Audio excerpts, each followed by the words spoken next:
రాజన్న సిరిసిల్ల జిల్లా బోయిన్పల్లి మండల కేంద్రంలో సిఐటియు భవన నిర్మాణ రంగం కార్మికుల ఆధ్వర్యంలో ఏప్రిల్ 2వ తేదీ రోజున రాజన్న సిరిసిల్ల జిల్లా కేంద్రంలో కొత్త బస్టాండ్ ఎదురుగా వాగు ఒడ్డున అంబా భవానీ ఫంక్షన్ హాల్లో జిల్లాలో పనిచేస్తున్నటువంటి భవన నిర్మాణాల రంగం కార్మికులు పెద్ద ఎత్తున ఈ కార్యక్రమంలో పాల్గొని విజయవంతం చేయాలని పిలుపునిచ్చారు. ఈ కార్యక్రమానికి భవన నిర్మాణ రంగం రాష్ట్ర ప్రధాన కార్యదర్శి కామ్రేడ్ కోటంరాజు రానున్నట్లు తెలిపారు. పనిచేస్తున్న కార్మికులు ఎదుర్కొంటున్న సమస్యలపై ప్రభుత్వ దృష్టికి తీసుకురావడానికి ఈ జిల్లా విస్తృత స్థాయి సమావేశం నిర్వహించడం జరుగుతుందని అన్నారు.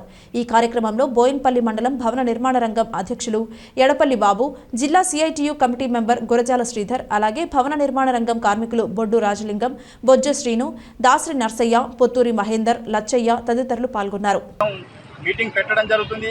ఈ రంగానికి సంబంధించిన ప్రధాన కార్యదర్శి కామ్రేడ్ కోటంరాజు గారు ఈ లేబర్ కార్డుల విషయంలో, క్లైమ్ల విషయంలో కార్మికులకు తీవ్ర అన్యాయం జరుగుతుంది కాబట్టి ఖచ్చితంగా దిశగా ఈ కార్మికుల సమస్యలు పరిష్కారం కావాలంటే పెద్ద ఎత్తున ఈ కార్యక్రమానికి ఈ భవన నిర్మాణ రంగంలో పనిచేస్తున్న కార్మికులు ఎవరైతే ఉన్నారో ఆ రోజు ఉదయం 10 గంటలకు 10:30 వరకు ఏప్రిల్ 2వ తారీఖు నాడు సిరిసిల్ల కొత్త బస్టాండ్లకు వచ్చి ఈ కార్యక్రమాన్ని విజయవంతం చేయవలసిన బాధ్యత ప్రతి కార్మికుల మీద ఉంది కాబట్టి ఆ దిశగా ఖచ్చితంగా ఈ బోయిన్పల్లి మండలం నుంచి, మండల కేంద్రం నుంచి పెద్ద ఎత్తున తరలి రావాలని చెప్పి ఈ సందర్భంగా జిల్లా సిఐటి పక్షాన పిలుపునివ్వడం జరుగుతుంది.